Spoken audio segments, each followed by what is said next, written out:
EXposition, an LMC Experience original podcast. Welcome to the EXposition podcast, brought to you by the Los Medanos College Experience. Today we're going to talk about LGBTQ plus rights with our guest today, Chimera, and my co-host, Tatihn, Mellieon. You want to introduce yourself? Yeah, so my name's Chimera Mohammadi. I use they, them pronouns. I am the co-founder and current president of the Pride Alliance, which is LMC's queer club for allies and queer students. So for my first question, I would like to talk about how you got into this position of the Pride Alliance Club. What made you decide to pick this position in particular? Why did it connect with you? Well, as I said, I'm a co-founder of this club. I met my co-founder, Jeffrey, in the LGBTQ studies class here. I believe you're interviewing one of the professors for that, LD Green. And we met in that class. I actually tutor that class as well. And he was interested in starting this. They were interested in starting a club. We used to have a Pride Club for students that became defunct over quarantine, and he wanted to bring it back.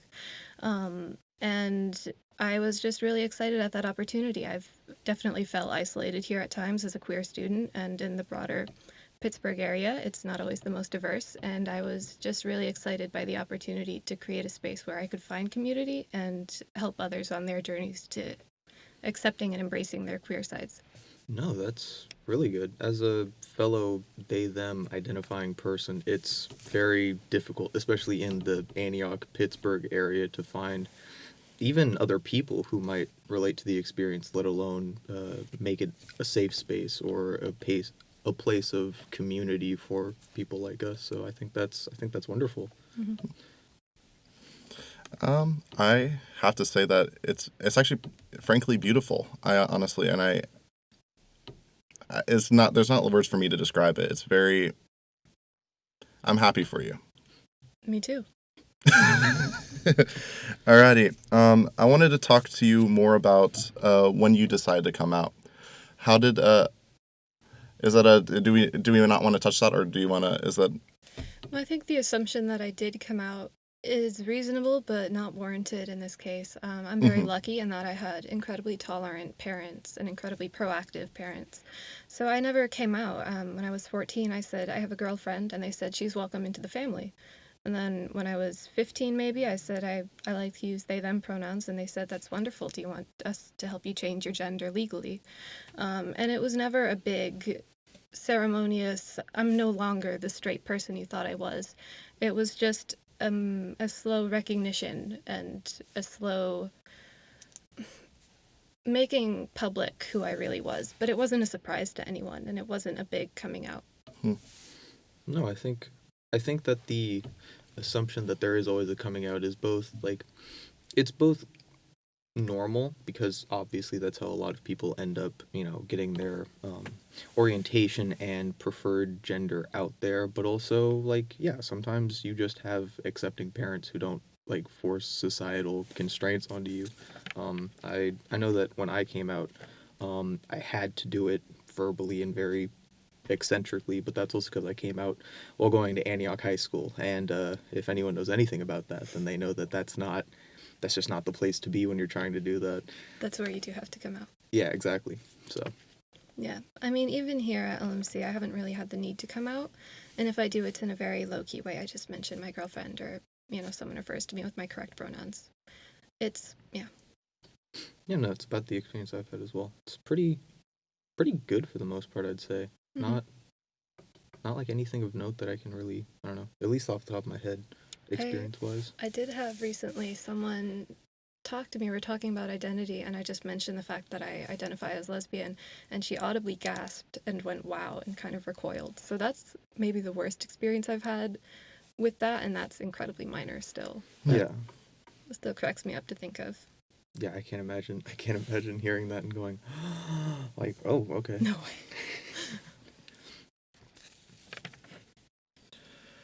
So what has been your experiences, at least here in particular, being someone that is not gender conforming? I'm curious. It's an experience that people often overlook. I mean, I think the amount of times I get misgendered in a day is vastly exceeds the amount of times I'm correctly gendered, despite the fact that I am very open about my pronouns and that I often wear pins and tell everyone I meet along with my name. And I think you heard me. I'm trying to use they them pronouns for Jeffrey, who uses he they, I believe. And even I still get tripped up when I use they them pronouns for other people. So I understand it, but it definitely has been alienating at times. And especially bathrooms, I think, are the biggest issue here because we only have 2 or 3 gender neutral bathrooms on campus. They're very far apart, and they're also the only resources or only bathrooms available to people who have children that they need to change or children they need to take with them. So it's a shared resource. I think that's the biggest issue is just a lack of space for non-binary people on campus, especially with bathrooms. I would have to agree. I feel very weird every time walking into the men's bathroom because I'm just like, I just don't want to be in here. Like, it's not where I want to be. And Yeah. I think that also extends to something like the queue space that the school used to offer that no longer exists. I think something like that would be incredibly useful to have just because it's not an experience that I think a lot of people can immediately understand, especially when it comes to non-binary. I think transgender is something that people they can latch onto a bit easier because it's within the binary, but once you go outside of it, they're just kind of like, what are you doing? And once they start questioning it at like that fundamental level of like, do I even need to follow the binary? I think that's when people start getting too confused, and when they get too confused, they just don't like it. Yeah, they're overwhelmed by the extent to which they have to reconsider what they've just held as this deeply ingrained belief. And the Q spot is something that the Pride Club has been trying to not start again, but trying to create a more queer-friendly space on campus.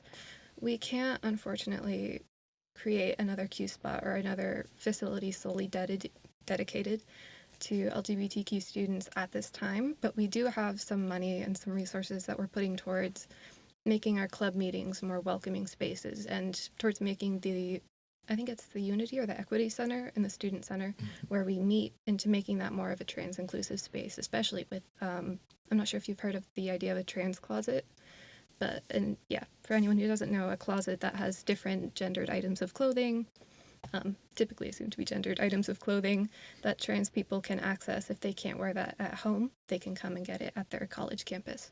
We've been looking into starting that. That's a wonderful idea, yeah. Because I know a lot of people who they have to they have to bring that second backpack with them when they go places because they want to get changed when they get there, and it's just like it's such an awkward reality to live in because it's like on the one hand you can do it while you're outside, but then you get home and you can't, and it's like I can't imagine being in that exact position. It sounds very frustrating. Another thing about the club, when do you guys meet? That is a great question. We meet Wednesdays. I'm trying to remember. We changed it this semester. I believe it is now 2 to 4. But often people go out afterwards and maybe get dinner or just hang out somewhere else after 4. It often continues past that, but 2 to 4 or 1 to 4. I'll let you guys know later. Maybe you can edit it in. Okay, sweet. Next question. Next question. Have you ever faced any experiences with discrimination against on campus? And if you would like to share your experience, you don't have to, of course, but... Well, as I said, I have gotten a few shocked reactions to my just mentioning my identity, which I find very surprising because I think I'm rather clearly queer. I don't know that I've faced a lot of discrimination beyond just the constant misgendering, as I mentioned before. Overall, I think the main issue is just visibility on campus more than discrimination, because we have a lot of great queer faculty and a lot of other queer students, but it can be hard to find them when you get here. Yeah, I completely agree. I was actually interviewing LD Green yesterday for a couple of stories, and I told them they were the first non-binary person I had talked to, not even on campus, because they weren't on campus for the interview, just in general. I haven't had the chance to talk to anyone else, so it's it's a weird problem where it's like we're all here, we all know we're here, and We yet just can't recognize each other. exactly. And I think that adds to issues like the misgendering, because I can't tell you the amount of times I get called a he, him in a day, and I'm just like, yep, I'm just not even gonna mention it. I'm too tired to do that. It's exhausting at a certain point, and you don't always get welcoming reactions. Often, if you don't mind, I'm going to go on a little spiel here, but I think the two reactions I get most often when I correct someone who's misgendering me are either they just blow it up and it's well, I'm so sorry, I had no idea, and it becomes this whole like apologetic rant, and that just, it's very uncomfortable. I understand that it comes from a place of sincerity and of genuine regret, but to make it into a big deal is uncomfortable for the person who's speaking up for themselves. Or the other reaction is to just forget most of the time. So really what you want to do when someone corrects you when you misgender them is just to say, thank you for reminding me, and use their correct pronouns. It doesn't have to be a big deal. Yeah. Yeah, I've run into that as well, where they get on their soapbox about it. That's what I kind of think of it as. It's like, oh my God, I'm so sorry, I didn't realize. And it's like, okay, you've said it once, and we've been in this conversation for like 2 minutes. You Exactly. don't need to blow it up like that. And yeah, We no, know that you're trying. But exactly. And I think the awkwardness is also another big aspect of it, because then it like, then you're like, ooh, I don't want everyone to react like that, so I'm just not gonna do it anymore. And I think that's another big thing that a lot of people end up talking themselves into not correcting people because of it. I know I've done that a good amount of times, where it's just sometimes it doesn't feel like the effort of just the awkwardness of the conversation at that point. And there is, of course, always the risk of that person reacting negatively, which doesn't happen often. But that's part of the reason. You might see someone who you know has certain pronouns. You might see them getting misgendered and they don't correct it, so you think, all right, I won't step in. They've made their decision not to change that person's mind. But they might just be scared. So if you see someone getting misgendered, it's always helpful to just reach out and help them. Yeah. Correct that. I don't really have anything to add. I feel like you guys really hit on the nail right there. I mean, Move on with the questions then. all right, okay. I'm so sorry.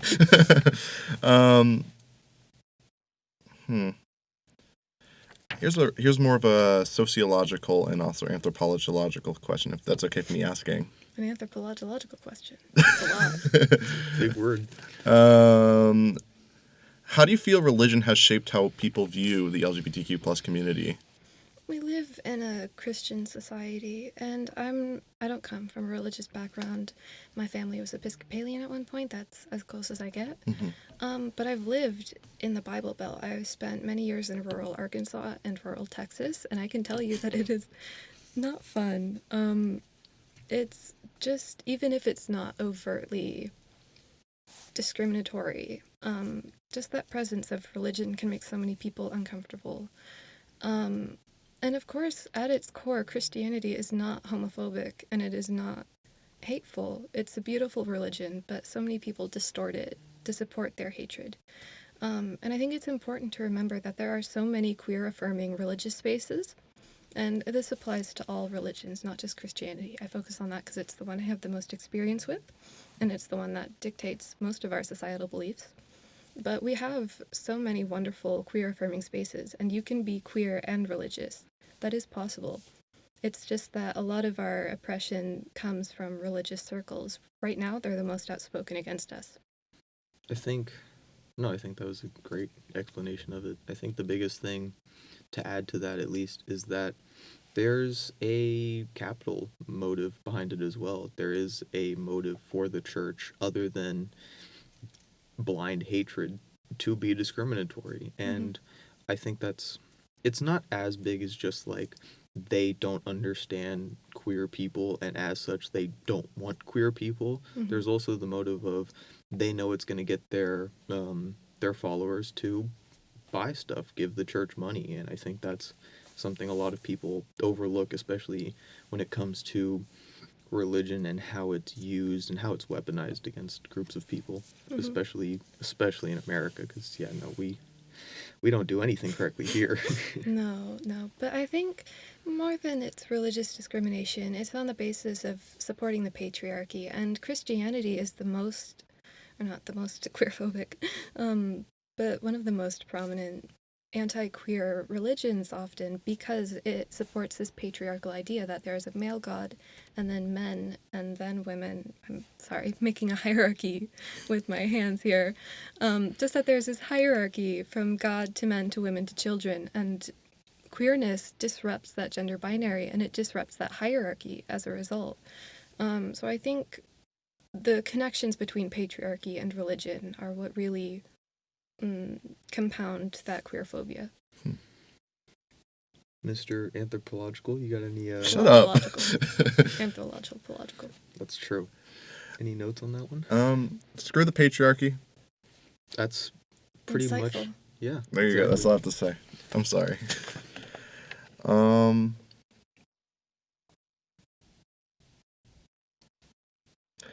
What would you say to someone right now that is who's in the closet and needs a bit of help or some encouragement to come out?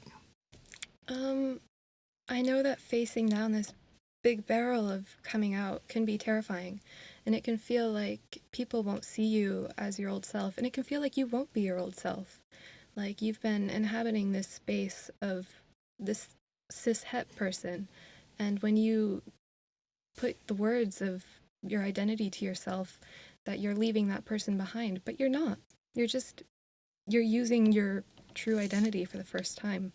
This isn't a different person from who you were, and it's not a different person from who you are now. You won't change when you come out. You'll be your same self. And more people than you think will see that and will accept that. And some people might take longer, but either way, you will have so many people who love and accept you and who see that you're not different at all. You're just able to be more truthful about yourself now. And that's really liberating, even though it's scary. That was a great little message. That was perfect. That's Well said. exactly. Anything I would have said probably would have just defeated the point at that point. I'm an idiot. I wouldn't have said anything like that. I'm sorry. You're like a poet. Well, I'm a queer studies major, so, comes with the territory. It's true. Yeah, my English major could, probably could have done that, but it would have taken at least another full page of writing, and I probably would have had to make some sort of analogy to get the point across. That's fair enough. Yeah. Alrighty. Do you want to go to our last question? Sure. This is going to be a bit of a shorter episode, but...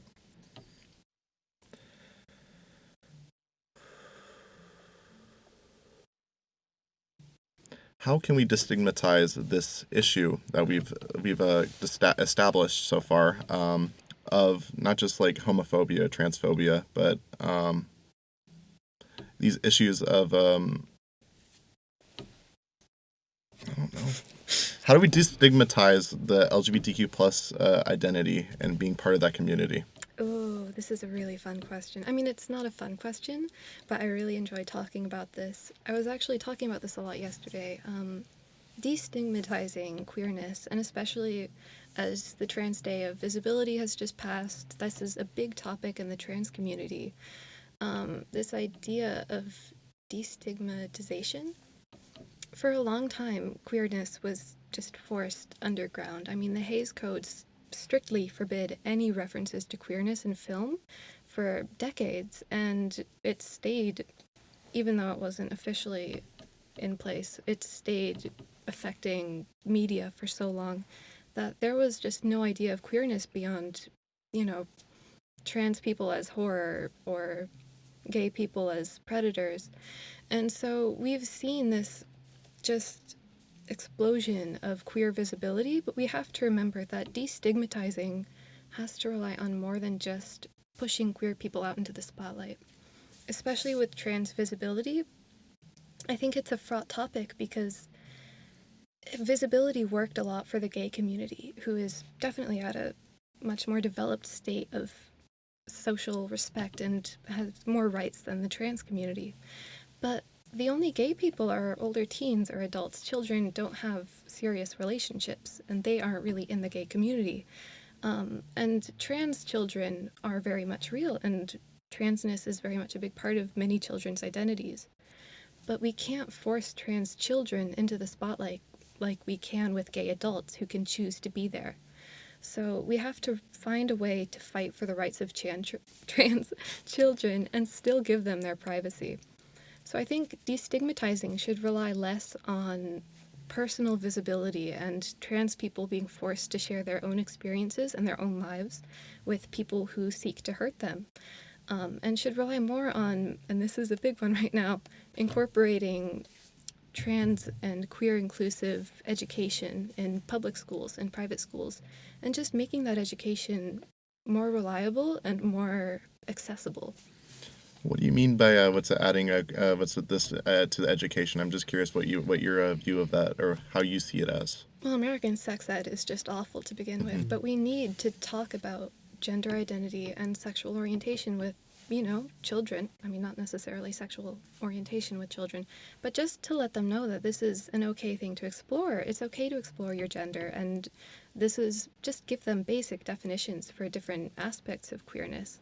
So many people I know now who are entering their adult lives, and they don't know, what different trans vocabulary means, and it really sets them back in figuring out whether those terms can apply to them and in understanding their trans loved ones. So just making some basic vocabulary and some basic aspects of transitioning just accessible and well known. I think another big part of it that is kind of, it's meshed into the idea of education, is the idea that society just as a whole hasn't made that leap in understanding yet. No, not enough people in the wider America or even globally understand what it's like, or even have an idea of what it's like to want to transition, to want to be gender non-conforming. And I think because of that, there's no image for people to latch onto when it comes to that. So when they can't grasp the concept, they either see it as bad or they see it as something not worth their time. Yeah. And I think that's where a lot of the issue, especially in the States, comes in, where you have people who are very against it, who are very loud about it, and then people who might not be against it at all, they just don't know enough and or don't care enough to support and, help the queer community. I think that's a big aspect of it, especially when it comes to being non-binary. I don't think I could explain it to anyone in words that would be digestible and easily understood. So even something like that, I feel like, we're down the pipeline. Like, trans people will get understood, and binary trans people. Yeah, exactly. And then once you get past that point, then you can get to just fully gender non-conforming. Because I like to be very androgynous, but because of that, I've had moments where people come up to me and be like, so what are you, and I'm like, are you trying to ask my pronouns? People don't know how to ask pronouns. That's such a big one. Yeah. It's okay to just say, what pronouns do you prefer? What pronouns should I use for you? People will either welcome that or they'll be indifferent to it. Just my side note there. Oh, yeah, no. And I completely agree. I'd much rather ask. Exactly. I'd much rather someone ask than awkwardly come up and be like, so what are you? Because that's very objectifying. Yeah, too. Exactly. Yeah. So that experience makes it much different compared to just making it conversation. Because at that point, it's something that can be much more describable, much more conveyable. But I feel like without that shared, not even understanding, but that shared perspective of just this is normal, this is something people go through on a daily basis, I feel like just that information on its own would do a lot of good in comparison to where we're at now, which is just not teaching people about it and acting like it's a sin or something. Yeah, and that question, what are you, is just, we are all so much more than our gender, whether we're cis or trans, and we're all so much more than who we have relationships with. That question is just so reductive and kind of pointless. I mean, it would be more appropriate to say, what is this one aspect of your identity? But that just sounds weird. And I think the misinformation around what it means to transition is a big part of the issue with trans people right now, because people don't know that you can transition socially and you can just change your pronouns. They think to be trans, you have to have medical procedures, you have to have HRT or surgery, and that's wonderful for a lot of people. We need to make those resources accessible. But that's part of the issue with trans children, especially. Conservatives think, oh, they're just sending their kids away to have surgery. But that's not what trans children are. Very few trans children actually medically transition when they're young. For the most part, it's just exploring words, exploring clothing, and exploring different names. Yeah, no, I completely agree. I was doing some research into the NCAA and their requirements for trans athletes, and they're ridiculous. They quite are. frankly. It's almost as bad as what the UK does, where you have to twice annually submit reports, like from a doctor's office, on your own levels of testosterone And the and thing hormones. is, this bars so many cisgender women, because women who have higher levels of testosterone are just naturally, tend to be more athletic, and it just bars women, cisgender women, who they're trying to protect, supposedly, from actually pursuing their own fields and doing well in their own careers. Yeah, exactly. And It's just the idea that trans women are women. There's, and I think for, especially like you said, conservatives, especially the people who tend to be more vitriolic towards queer people, they see it as some sort of encroachment on the patriarchy for and it is. yeah, which is hilarious because it's still within the patriarchy. Like, even if it is the counter to it, we still live in America. It's not like that's fundamentally changing because of this. It's just we still have never had a woman in power, Exactly. So, like, let alone would we ever, in the current climate, have a trans or non-binary person in power. That's just not, it's not a thing that's going to happen anytime soon. And I feel like the overemphasis on trans people, trans athletes, when they make up transgenderism. Yeah, this a made up word, completely made up, not even a real thing. No one fact checked that either. They just took it and ran with it. He said it once. A cis man invented it. Yeah, a cis man at the CPAC convention, for those of you who aren't aware. CPAC is the biggest conservative meeting for political figures, one that Trump attended when the host of the Daily Wire had said transgenderism. I don't know if we should mention CPAC, dude. Well, people should have the context for terms that are making the lives of trans people more difficult on a daily basis. Plus, CPAC is just... He didn't say anything bad about CPAC either. I just said that CPAC is the... Very neutral definition. Yeah, I mean, that's how I would describe it in a journalistic way. But yeah, no, it's just... It's weird how people... I'm sorry. Oh, it's okay. It's weird how people just have that perception of identity, I guess, where they see it as something that needs to be rigid and strict and very milquetoast almost. And it's like, why would you want to live a life so barred from any external experience? That's the fear of trusting your own intuition is incredibly controlling and devastating for so many queer and for so many women, queer people and women. But at the end of the day, being trans and breaking down this gender binary is a way to fight the patriarchy. And there is a reason why conservatives who value this patriarchal idea of power are afraid of deconstructing these gendered ideas that just reinforce this patriarchy and this gender hierarchy of power. No, that was, again, a great little summary of it. Should get you to just do a podcast on this. Now. Yeah, exactly. Yeah, no, I just think it's also, like, redundant at the end of the day, you know what I mean? If you're, especially, again, for conservatives, politicians especially, if your goal is to get votes, then ostracizing a majority of people who might not have the most well-versed political understanding purely on the basis of their given gender or sexual orientation is baffling to me. Like, why would you do that? They stopped doing that off of race a long while ago because they realized it got them votes. So to continue to do so over, again, such petty grievances is both inhumane to see and laughable to watch. It is, definitely.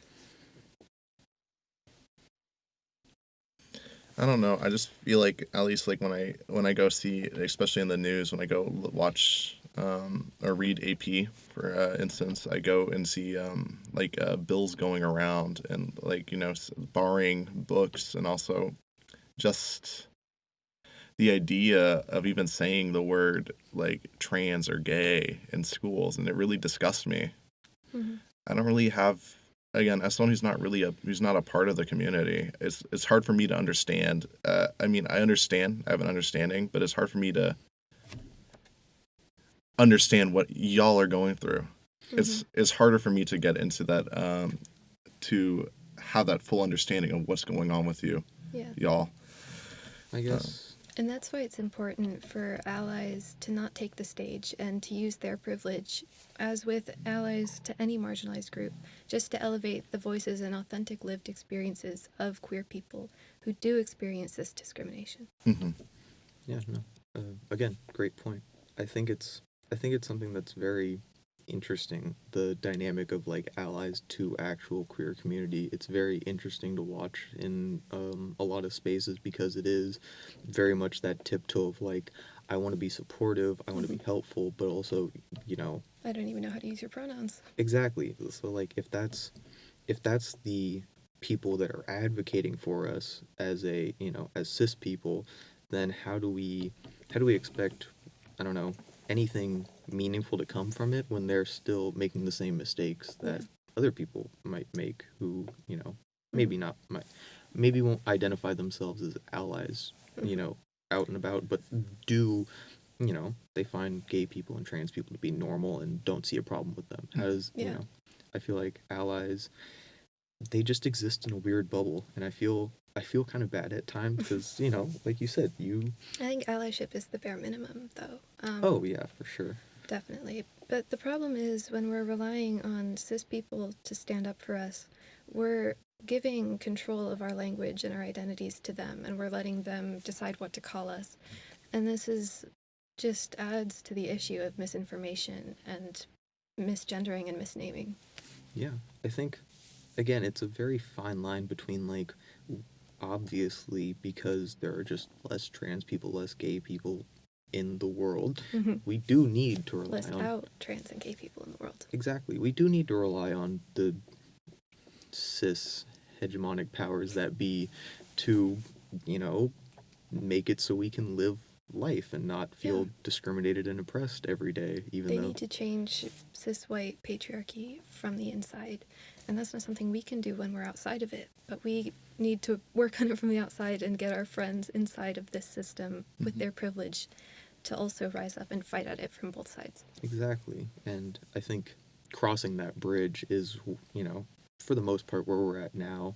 And I think we're seeing that on full display when it comes to like the 400 plus bills in the United States being passed throughout the country, trying to target trans people specifically. It's like, on the one hand, there's a lot of good being done in places like California, but on the other hand, you still have a vast majority of the country that doesn't even want to let the subject be talked about, let alone acknowledge it as a real thing.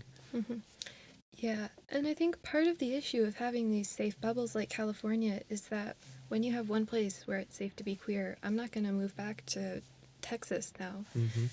But then at the same time, that means I don't really have a good idea of what it's like in Texas. So I have the privilege of being in a place where I can be safely out, but that means I also can't really help in Texas like I could if I lived there. It's this really disturbing paradox. Yeah, no, because I said that yesterday. I was like, I don't feel comfortable with the idea of living outside of California. If I were to move within the states, like, I wouldn't want to do it. And I feel like that's not something you can convey to normal cis people sometimes, because it's like, Watch that normal, but yeah. cis people.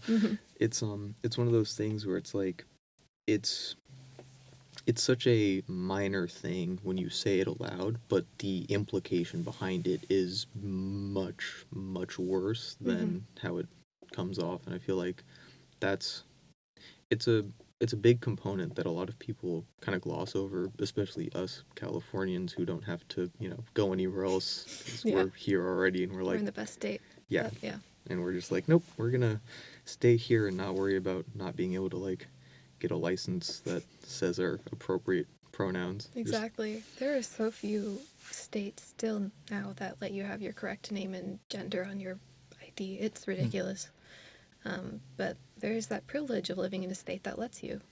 and I mean, It can create some blinders, I think. oh yeah, and I think both having the ability to do so without those blinders is crucial to progress being made in other states, because I feel like from our position we can, I'd love to go to other states and advocate for stuff, but also I'm a poor college student, And am I safe there? exactly, like, would I get off a plane with, a face full of makeup, being as tall as I am, and be safe, be able to get out of the airport without being called names or And even... what a lot of people don't realize is the answer is probably no in some states.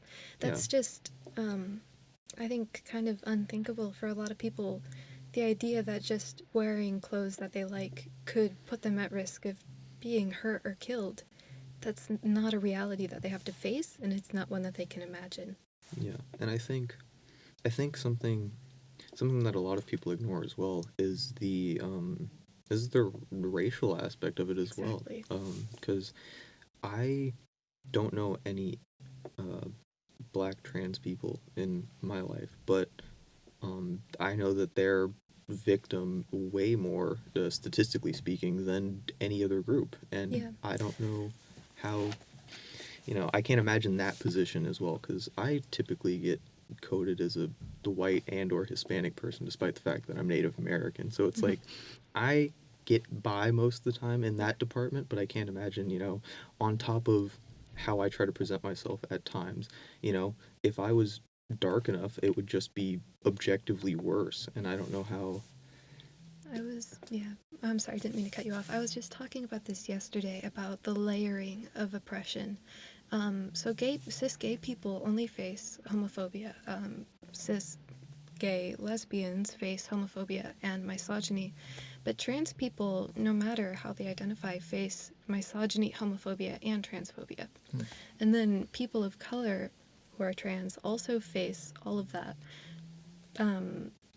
Trans femme people of color face misogyny, homophobia, transphobia, and racism on just an astronomical level. It's just this layering of oppression that makes it really difficult, and that makes them the most vulnerable group, but also the group who ends up doing the most activism. I mean, we've got Marsha P. Johnson and Sylvia Rivera as two shining examples of this, two people who were so incredibly oppressed and who fought the hardest and who didn't reap any of the benefits of that work.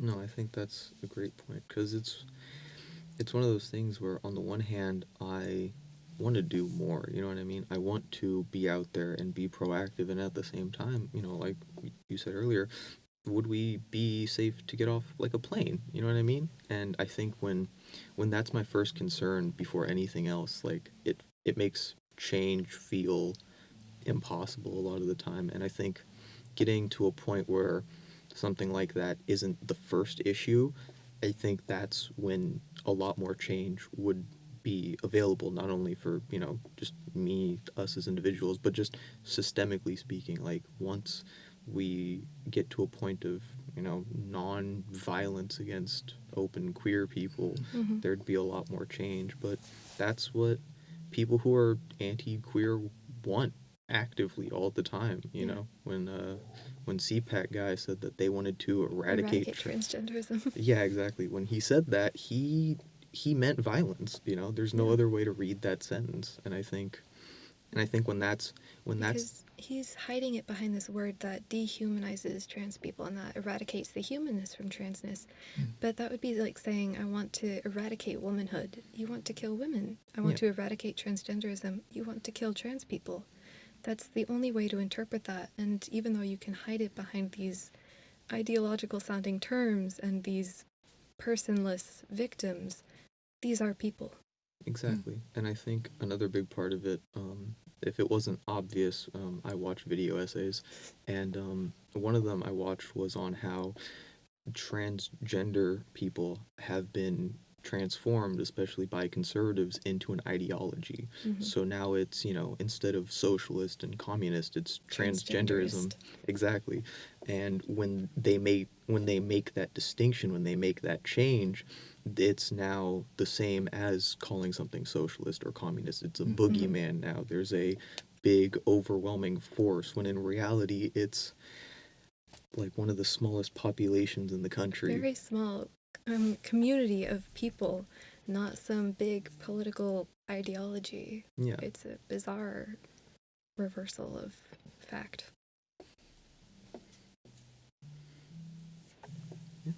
I think, I think a lot of things, but I think the biggest thing is just the basic education, like you said earlier. I think that's one of the biggest things that could change stuff like that.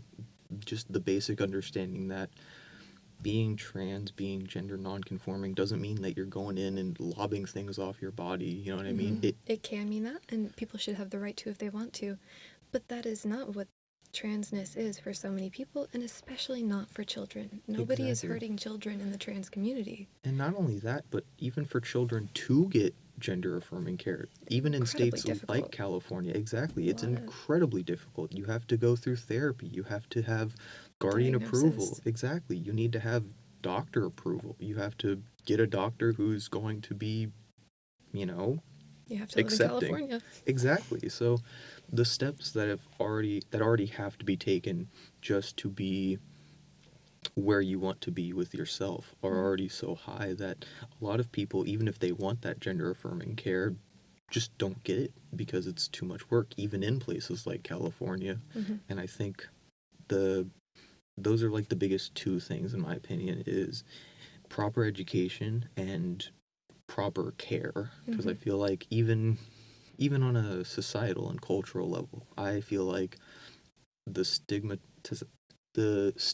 is predicated on the fact that there is harm being done. But once people know that no, there's no harm being done, in fact, it's actually very clinical in nature. Once you're in a hospital getting this kind of care, getting these kind of procedures, I think that's when people will go, oh, this isn't anything bad at all, because Yeah. it's not. At the end of the day, it's people. And people think it's a lot more accessible and easier to make this mistake. That's what they think it is. Like, you can just go to the hospital and say, I'd like one top surgery, please. And they don't realize that there are a rigorous process you have to go through to make sure you're in your right mind and that this is something you've wanted for a long time. It's a documented history of wanting this surgery. It's not something that's easy to get, and it's not easy to make a mistake about it. Yeah, exactly. It's a months, if not years long process for most people. And I think if cis people had that understanding just available to them, if they were told that actively in places like school or in the news, they'd probably have a much better understanding of how it is, and a much more accepting view on trans and queer people as a whole, because it really is just being yourself and not conforming to what is considered the norm. And I feel like a lot of people are willing to accept that, but because it's beaten into them through, social media, news, even the education system, because the idea is beaten into them that it's a negative thing, it's, you can't change that, the conversation. You can't change systemic, institutional. You can, but it takes a long time. Yeah, well, I mean, especially, like I said, in one conversation. Yeah. Okay. Did we have any other questions? Do you have anything else you would like to tell our audience? Come to Pride Club meetings. I've just remembered that they are Wednesday, 2 to 4. We will welcome you with open arms, whether you're at any stage of your queer journey or you're an ally. Yeah, thanks for listening. Oh, I'm stealing your lines. the room. Where is it? Where do you The visit? room, yes, good question. That is the student union on the second floor in the Unity room. But you can just ask anyone in the student union. Awesome. I want to thank you, Chimera, for coming with us. I am so happy that that you did. Thank you to my co-host T. You did a really good facilitating this conversation. I want to thank The listener for listening. To listening. this first episode. I'm impressed by your, attention span. I probably would have stopped listening a long time ago, to be honest, just because I can't listen to videos more than 5 minutes long. That's what happens when we're all Gen Z. Thank Yeah. you to Lance for making the music for this, and also thank you to Alexis Alexis for the art. And we will see you next time.